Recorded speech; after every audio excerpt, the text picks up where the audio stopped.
नमस्कार, दिवाली टुनाइट में आपका स्वागत है। मैं हूं अंकित वर्मा। बुलेटिन में आज आपको दिखाएंगे कि कैसे एक तरफ एक शख्स की जान जा रही थी और दूसरी तरफ उसकी मौत का लाइव तमाशा देखा जा रहा था। दिखाएंगे कैसे जॉर्डन ने अब आईएसआईएस का नामो निशान मिटाने की तैयारी कर ली है और कैसे बोको हरम के आतंकियों ने फिर खेला खूनी खेल। पर शुरुआत करते हैं 10 मिनट में दुनिया की 10 बड़ी खबरों के साथ।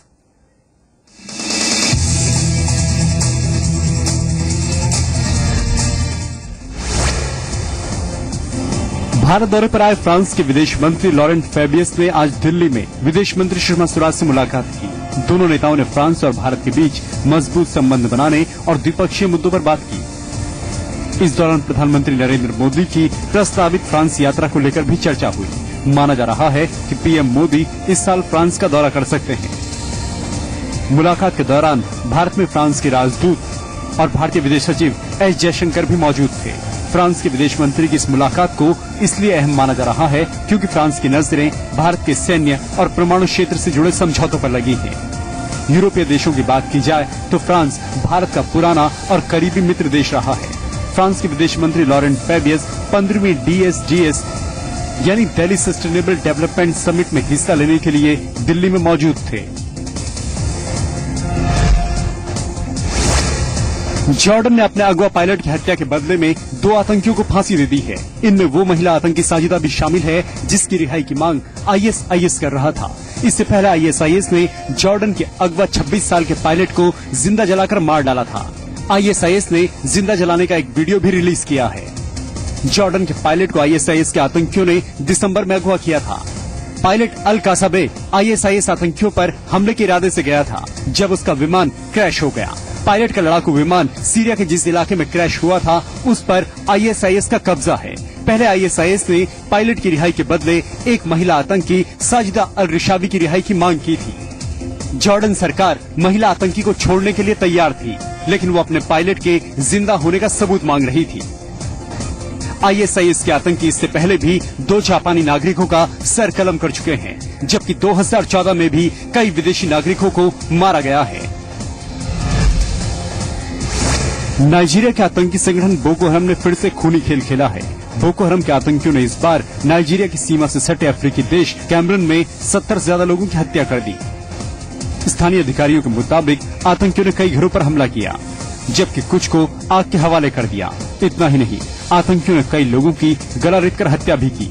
यह हमला उस वक्त हुआ जबकि सुरक्षा बलों ने नाइजीरिया के शहर से आतंकियों को खदेड़ने का दावा किया था। नाइजीरिया में सक्रिय आतंकी संगठन बोको हरम अब कैमरून और चाड में भी लोगों को निशाना बना रहा है। 2 दिन पहले चाड की सेना ने 200 आतंकियों को मार गिराने का दावा किया था। नाइजीरिया में पिछले 6 सालों में बोको हरम की हिंसा में हजारों लोग मारे जा चुके हैं, जबकि लाखों लोग अपना घर बार छोड़कर दूसरे देशों में चले गए हैं। आतंकी संगठन बोको हरम का मकसद इस्लामिक राज्य बनाना है और नाइजीरियाई सेना आतंकवाद पर लगाम लगाने में अब तक नाकाम साबित हुई है। पूर्वी यूक्रेन में सेना और रूस समर्थक अलगाववादियों के संघर्ष के बीच अमेरिकी विदेश मंत्री जॉन कैरी यूक्रेन पहुंच चुके हैं। गुरुवार को राजधानी कीव में जॉन कैरी ने यूक्रेन के राष्ट्रपति पेट्रो पोरोशेंको से मुलाकात की। अमेरिकी विदेश मंत्री न सिर्फ यूक्रेन को $16.4 मिलियन की मानवीय मदद देने आए हैं, बल्कि उन्होंने पूर्वी यूक्रेन में जारी संघर्ष को लेकर भी यूक्रेन का साथ देने की बात कही है। ये मेरे लिए सम्मान की बात है कि आप फिर कीव आए, वो भी हमारे इतिहास के इसमें। हम अमेरिका का शुक्रिया अदा करते हैं कि हालात को देखते हुए वो हमारे समर्थन में खड़ा है। वहीं अमेरिका के साथ साथ नाटो ने भी यूक्रेन का समर्थन किया है। यूक्रेन में हिंसा बढ़ती जा रही है और संकट गहराता जा रहा है।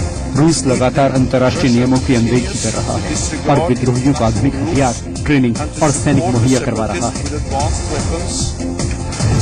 पूर्वी यूक्रेन के दोनेत्स्क में रूस समर्थक अलगाववादियों और यूक्रेनी सैनिकों में जंग छिड़ी है। रूस समर्थक अलगाववादी यूक्रेन से अलग होकर स्वायत्त प्रांत की मांग कर रहे हैं, जिनका रूस समर्थन कर रहा है। रूस ने साल 2014 में क्रीमिया का समर्थन किया था, जिसके बाद क्रीमिया यूक्रेन से अलग हो गया था और अब पूर्वी यूक्रेन को लेकर अमेरिका और रूस आमने सामने हैं। ताइवान में बुधवार को हुए विमान हादसे में लापता लोगों की तलाश का काम जारी है। ट्रांस एशिया के दुर्घटनाग्रस्त विमान के 12 लापता यात्रियों की तलाश अभी भी जारी है, जबकि 31 लोगों की मौत की पुष्टि हो चुकी है। लेकिन आशंका जताई जा रही है कि मरने वालों का आंकड़ा अभी और बढ़ सकता है। हादसे के बाद राहत और बचाव कर्मियों ने 15 लोगों को बचा लिया था, तो वहीं देर रात क्रेन की मदद से नदी में गिरे विमान को बाहर निकाला गया। ताइवान के अधिकारियों के मुताबिक मरने वालों में विमान का पायलट और को पायलट भी शामिल हैं। इस विमान में सवार 58 यात्रियों में से 31 चीन के नागरिक थे। हादसा उस वक्त हुआ था जब ट्रांस एशिया की फ्लाइट ATR 72 ने राजधानी ताइपे के सोंगसान हवाई अड्डे से किनमेल आइलैंड के लिए उड़ान भरी, लेकिन चंद मिनट बाद ही विमान हादसे का शिकार हो गया। विमान का ब्लैक बॉक्स मिल चुका है, लेकिन अब तक दुर्घटना की असल वजह पता नहीं लग पाई है। हालांकि ताइवान के स्थानीय मीडिया की खबरों के मुताबिक पायलट और एयर ट्रैफिक कंट्रोल के बीच हुई बातचीत में पायलट ने इंजन में आग लगने की बात कही है। दक्षिण अमेरिकी देश हैती में बुधवार को लोगों ने तेल के बढ़े दामों के खिलाफ प्रदर्शन किया। राजधानी पोर्ट ऑफ प्रिंस में सैकड़ों की संख्या में लोग सड़कों पर उतरे। गुस्साए लोगों ने न सिर्फ गाड़ियों को आग लगा दी, बल्कि तोड़फोड़ भी की। ये लोग तेल के दाम घटाने के साथ साथ राष्ट्रपति मिशेल मार्टिले के इस्तीफे की मांग कर रहे थे। लोगों का आरोप है कि देश की खस्ता हालत के लिए राष्ट्रपति जिम्मेदार हैं। राष्ट्रपति मार्टिले चाहते हैं कि देश के फंड की जो बर्बादी हो रही है, उसका पेमेंट देश की जनता करे। हम पिछले 3 सालों से यही बात कह रहे हैं कि राष्ट्रपति इस्तीफा दें और तेल के दाम कम किए जाएं। हैती को वेनेजुएला की कंपनियों का $1.5 मिलियन का कर्ज चुकाना है। कर्ज न चुकाने की वजह से ही हैती में तेल की सप्लाई नहीं हो पा रही।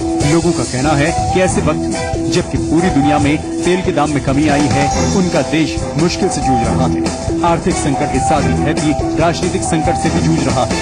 विपक्ष का आरोप है कि राष्ट्रपति भ्रष्ट सरकार का नेतृत्व कर रहे हैं। साथ ही विपक्ष ने अक्टूबर में विरोध प्रदर्शन के दौरान जेल में बंद किए गए नेताओं की रिहाई की मांग की है।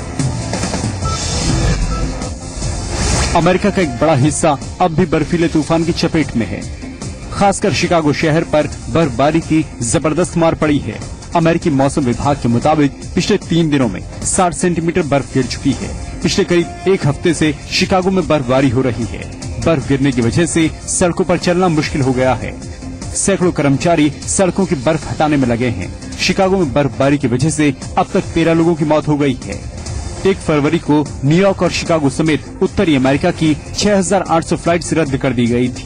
बर्फबारी की वजह से न्यूयॉर्क में 1200 करोड़ रुपए के नुकसान का अनुमान है। इससे पहले जनवरी में जूनो नाम के बर्फीले तूफान ने अमेरिका के कई हिस्सों को जमा कर रख दिया था, जबकि जनवरी 2014 में 49,000 फ्लाइट्स कैंसिल की गई थी।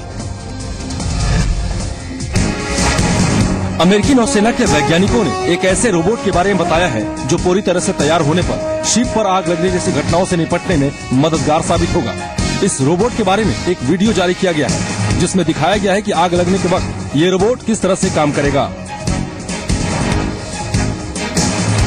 रोबोट को एक होज पाइप लिए दिखाया गया है। The ship board autonomous fire fighting robot यानी सैफर को Virginia polytechnic institute and state university ने बनाया है। खास बात यह है कि ह्यूमन रोबोट आग का पता लगाएगा और फिर उसे बुझाने की कोशिश करेगा। इसकी लंबाई 5 फीट है, जिसमें लेजर की कई वेराइटीज लगाई गई हैं, जो किसी भी तरह के धुएं को खोजने में इसकी मदद करेगा। फिलहाल सैफर को वैज्ञानिक चला रहे हैं, हालांकि इसे ऑटोमेटिक बनाने का मकसद है। दुनिया की सबसे ऊंची इमारतों में शुमार एम्पायर स्टेट के टॉप पर पहुंचने के 2 रास्ते हैं। पहला बेहद ही आसान और दूसरा बेहद ही मुश्किल या कहें नामुमकिन सा। इन तस्वीरों से काफी कुछ जाहिर हो जाएगा। एम्पायर स्टेट बिल्डिंग में आयोजित हुई सालाना रेस के लिए हर बार की तरह इस बार भी लोगों में खासा उत्साह देखने को मिला। रेस के फॉर्मेट के मुताबिक प्रतियोगियों को 86 मंजिल के एम्पायर स्टेट की 1576 सीढ़ियां चढ़नी थी। जर्मनी के क्रिस्टियन रीड और ऑस्ट्रेलिया की रहने वाली सूजी ने इस मुश्किल रेस में जीत हासिल की है। सूजी इस रेस में पहले भी 5 बार विनर रह चुकी है।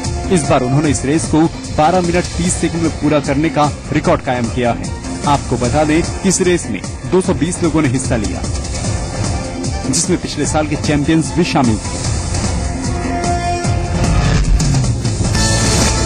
पानी में भिरकती मछलियों के साथ वैलेंटाइन डे का सेलिब्रेशन। सनशाइन सिटी टोक्यो में वैलेंटाइन डे मनाने के इस खास तरीके को खूब पसंद किया जा रहा है। टोक्यो में वैलेंटाइन डे के मौके पर एक विशेष एग्जीबिशन लगाया गया है। 14 फरवरी तक चलने वाले इस कार्यक्रम में लोगों को मछलियों के साथ वैलेंटाइन डे मनाने का मौका मिल रहा है। वाकई ये बेहद ही अलग सेलिब्रेशन है, जिसमें एक बड़े टैंक में मछलियों को हार्ट शेप के प्रेजेंट दिए जा रहे हैं। ये प्रेजेंट एक हार्ट शेप में बनी कैंडी है, जिसे खाकर मछलियां काफी एंजॉय कर रही हैं। एक्वेरियम में झूमती मछलियों के लिए वाकई ये खास मौका है। 14 फरवरी यानी वैलेंटाइन डे के खास मौके पर मछलियों को ऐसे ही स्वीट प्रेजेंट का स्वाद चखाया जाएगा।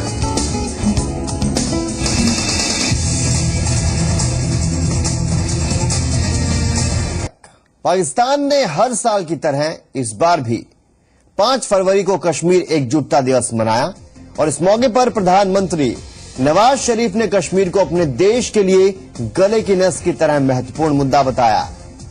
शरीफ ने मुजफ्फराबाद में पाक अधिकृत कश्मीर विधानसभा के एक संयुक्त सत्र को संबोधित करते हुए कहा कि उनका बचपन से ही कश्मीर के साथ एक भावनात्मक जुड़ाव है और वो कश्मीर के लोगों के अधिकार के लिए संघर्ष करते रहेंगे, जो पाकिस्तान के लिए गले की नस की तरह अहमियत रखता है।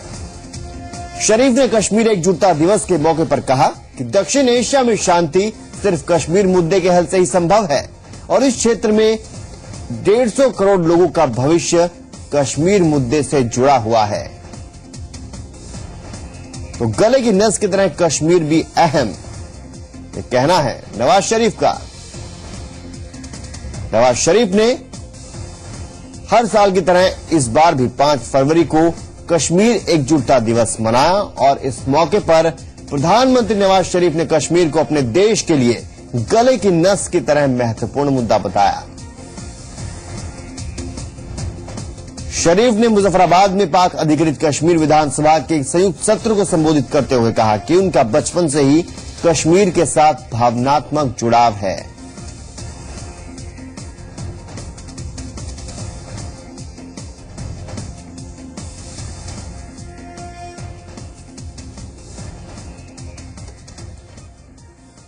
और अब आपको दिखाते हैं आतंकियों की हैवानियत की एक और तस्वीर। एक तरफ एक इंसान की जान जा रही थी और दूसरी तरफ लोग टीवी स्क्रीन पर उसकी मौत का तमाशा देख रहे थे। ये 2 तस्वीरें आपके सामने हैं।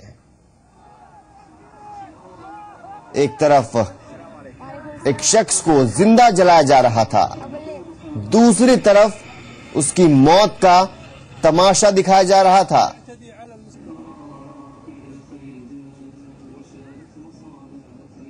एक तरफ हैवानियत की तस्वीर और दूसरी तरफ वो लोग जो टीवी स्क्रीन पर मौत का तमाशा देख रहे हैं। आईएसआईएस के बेरहम आतंकियों ने एक तरफ जहां पिंजरे में बंद करके जॉर्डन के पायलट को जिंदा जलाया, वहीं सीरिया के रक्का शहर में इस घटना को टीवी स्क्रीन पर दिखाया जा रहा था, वो भी लाइव। रक्का वही शहर है जहां से पायलट मौजल कसासबेह को आईएसआईएस के आतंकियों ने पकड़ा था। इस शहर पर आतंकियों का कब्जा है, इसलिए जब एक शख्स की जान जा रही थी, रक्का शहर में लोग तालियां बजा रहे थे। आईएसआईएस की करतूत किसी शैतान से कम नहीं है। एक के बाद एक ये आतंकी संगठन कई लोगों की हत्या कर चुका है।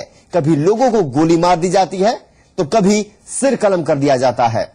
और अब जॉर्डन के पायलट को जिंदा जलाने की घटना ने पूरी दुनिया को हिलाकर रख दिया है। न सिर्फ जॉर्डन बल्कि पूरी दुनिया इससे सहमी हुई है। अमेरिका, ब्रिटेन और फ्रांस हवाई हमले कर रहे हैं, लेकिन आईएसआईएस लगातार और हिंसक होता जा रहा है।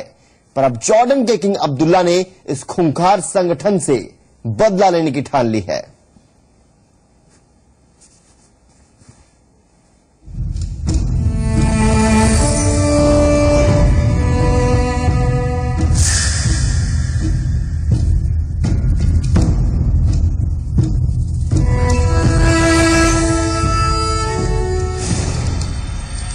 पायलट की मौत से गुस्से में है Jordan.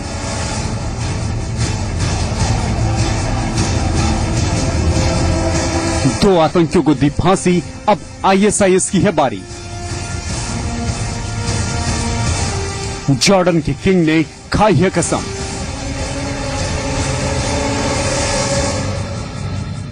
Any man I see out there, I'm gonna kill him. Any son bitch takes a shot at me, not only gonna kill him, I'm gonna kill his wife, all his friends, burn his damn house down. साल 1992 में मशहूर Hollywood actor client Eastwood की film अनफॉरगिवन का ये dialogue 22 साल के बाद ISIS के आतंकवादियों के लिए मौत का पैगाम लेकर आया है। इंसानियत के दुश्मनों को जड़ से खत्म करने वाले ये बोल अमेरिका, रूस या दुनिया के किसी ताकतवर देश के राष्ट्राध्यक्ष के मुंह से नहीं निकले हैं, बल्कि बदले वाला ये डायलॉग निकला है जॉर्डन के राजा किंग अब्दुल्ला II की जुबान से।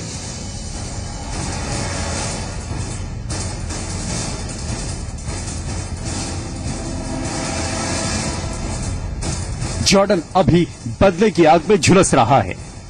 अपने पायलट को जिंदा जलाए जाने से बौखलाए जॉर्डन ने अब खून के बदले खून और जान के बदले जान लेने का इरादा कर लिया है, जिसकी शुरुआत भी हो चुकी है। जॉर्डन ने बदले की कार्रवाई करते हुए पहले ISIS के 2 आतंकियों को फांसी पर लटका दिया और अब खुद किंग अब्दुल्ला ने ISIS के ठिकानों पर हवाई हमलों का नेतृत्व करने का फैसला कर लिया है। दावा किया जा रहा है कि ISIS के ठिकानों पर हवाई हमलों के दौरान किंग अब्दुल्ला खुद एयरक्राफ्ट में सवार होंगे और रिवेंज स्ट्राइक यानी बदले की कार्रवाई करते हुए आतंकवादियों पर आसमान से मौत के मिसाइल्स गिराएंगे। जॉर्डन के किंग अब्दुल्ला खुद एक ट्रेंड पायलट हैं और पायलट को जिंदा जलाने की घटना से उनका खून खौल रहा है और उन्होंने चेतावनी दी है कि ISIS का हश्र ऐसा होगा जिसकी किसी ने कल्पना भी नहीं की होगी। कई एक्सपर्ट्स का मानना है कि किंग अब्दुल्ला और उनकी सेना ISIS के आतंक को अकेले अपने दम पर जड़ से खत्म करने का दम रखती है। आपको बता दें कि जॉर्डन के पास दुनिया की 67वीं सबसे ताकतवर सेना है जो ISIS का नामो निशान मिटा सकती है। जॉर्डन के पास 1,10,700 active duty personal, 65,000 reserve force मौजूद हैं। हथियारों की बात करें तो जॉर्डन के पास 1,321 टैंक्स, 4,600 फाइटिंग व्हीकल्स, 246 एयरक्राफ्ट हैं, जिनमें 74 फाइटर प्लेन और 24 अटैक हेलीकॉप्टर्स मौजूद हैं। जॉर्डन ISIS के लिए मुसीबत क्यों बन सकता है, इसका अंदाजा इस बात से भी लगाया जा सकता है कि 60 लाख की आबादी वाले जॉर्डन का डिफेंस बजट करीब 9,300 करोड़ रुपए का है। इसके अलावा अरब देशों में ISIS के खिलाफ हवाई हमलों में अमेरिका का सबसे करीबी साथी भी जॉर्डन ही है। जाहिर है जिस आतंकवादी संगठन को मिटा पाने में अमेरिका, ब्रिटेन और फ्रांस जैसे देश नाकाम साबित हो रहे हैं, उसे 60 लाख की आबादी वाला जॉर्डन मिट्टी में मिलाने के लिए अकेला ही काफी है। यानी इंसानियत के दुश्मनों के बुरे दिनों की शुरुआत हो चुकी है और अब उनकी खैर नहीं है। ब्यूरो रिपोर्ट, जी मीडिया। जापान में इन दिनों स्नो फेस्टिवल का खुमार छाया हुआ है। फेस्टिवल की खासियत यह है कि बर्फ से बने विशाल स्कल्पचर्स, जिसे देखने वालों की भीड़ मेले के शुरुआती दौर में ही जुटने लगी है।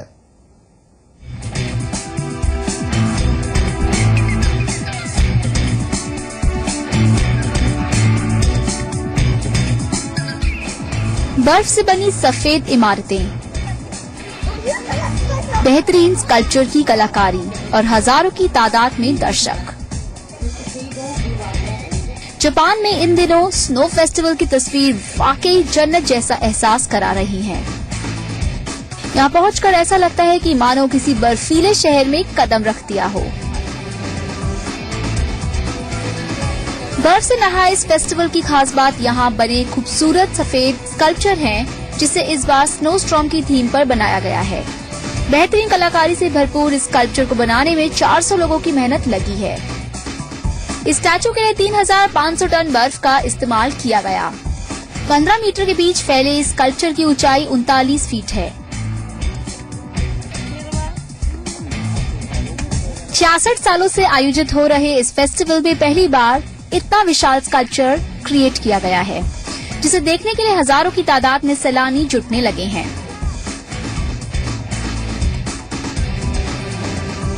यहाँ बने दूसरे स्कल्पचर की बात करें तो जापान का मशहूर जिंगशन टेम्पल भी इस फेस्ट में खास अट्रैक्शन है। जापान के स्नो फेस्टिवल में कलाकारी के ऐसे 204 नमूने पेश किए गए हैं। अगले 29 दिनों तक खुलने वाले इस मेले में देसी ही नहीं बल्कि विदेशी पर्यटकों का भी हुजूम जुटने वाला है। अगले एक हफ्ते में यहाँ 2.5 मिलियन लोगों के आने की उम्मीद भी जताई जा रही है। ब्यूरो रिपोर्ट, जी मीडिया। आपने स्पाइडरमैन देखे होंगे, बैटमैन की बात सुनी होगी, लेकिन चलिए आपको दुनिया के पहले स्प्रिंगमैन से मिलवाते हैं। ये कोई कॉमिक कैरेक्टर नहीं बल्कि इस शख्स के कारनामे गिनीज बुक में भी दर्ज हो चुके हैं।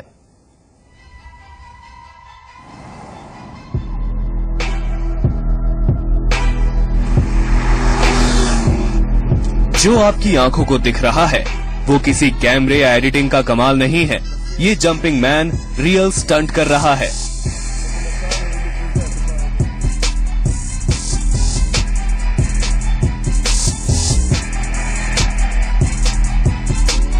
स्वीडन के अलासाना ईसा गोबिटाका अपने ऐसे ही हर्डल जंप के लिए अपने देश में नहीं बल्कि इंटरनेट की पूरी दुनिया में छा गए हैं। 130 किलोमीटर प्रति घंटे की रफ्तार से आ रही इस लैम्बोर्गिनी कार को वो ऐसे उछल कर पार कर लेते हैं जैसे कोई खिलौने वाली कार सामने से आ रही है।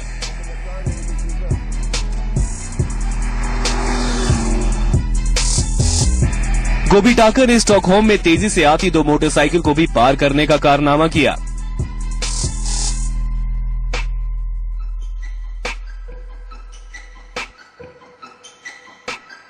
गिनीज वर्ल्ड रिकॉर्ड अपने नाम कर चुके गोबिटाका का कहना है कि वो मशहूर या अमीर होने के लिए अपनी जान दांव पर नहीं लगाते, बल्कि उन्हें ऐसा करने में मजा आता है। लेकिन जी न्यूज आपसे अपील करता है कि आप को ना दोहराएं।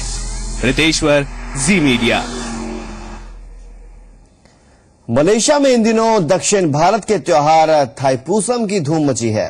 भक्तों की टोली भगवान मुर्गन के दर्शन के लिए मंदिरों में पहुंच रही है, लेकिन ऑस्ट्रेलिया से आए पर्यटक की भक्ति को देखकर आप हैरान रह जाएंगे। इनसे मिलिए, ये है ऑस्ट्रेलिया के पूर्व राजनयिक काल जो अब दक्षिण भारतीय त्योहार थाईपुसम का अहम हिस्सा बन चुके हैं। मलेशिया में इन दिनों थाईपुसम त्योहार बड़ी ही धूमधाम से मनाया जा रहा है।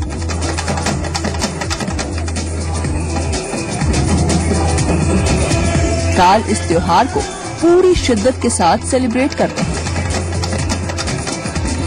मलेशिया में रहने वाले दक्षिण भारतीयों की तरह ही काल भी भगवान मुर्गन की पूजा आराधना में लीन हो जाते हैं।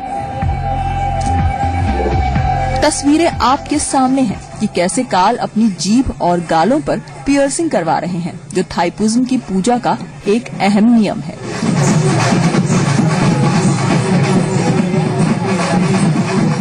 यही नहीं, इस त्योहार के लिए काल 48 दिनों का व्रत भी करते हैं। इस दौरान वो ना तो नॉनवेज खाते हैं और ना ही शराब पीते हैं। और तो और टीवी ना देखना भी उनके व्रत का अहम नियम है जो वो फॉलो करते हैं।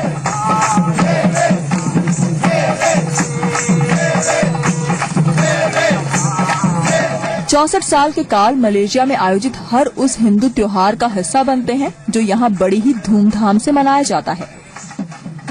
आम हिंदुओं की तरह वो मंदिर जाकर उन सभी रीति रिवाजों को पूरा करते हैं। पिछले 4 साल से काल मलेशिया में हिंदू सभ्यता को फॉलो कर रहे हैं।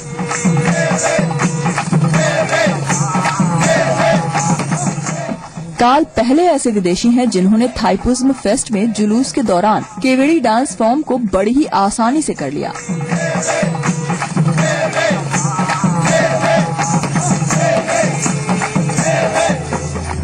मलेशिया में रहने वाले लाखों भारतीय जनवरी और फरवरी के महीने में इस त्योहार को मनाते हैं। इसके अलावा ये श्रीलंका, इंडोनेशिया, थाईलैंड और म्यांमार में भी मनाया जाता है। ब्यूरो रिपोर्ट, जी मीडिया।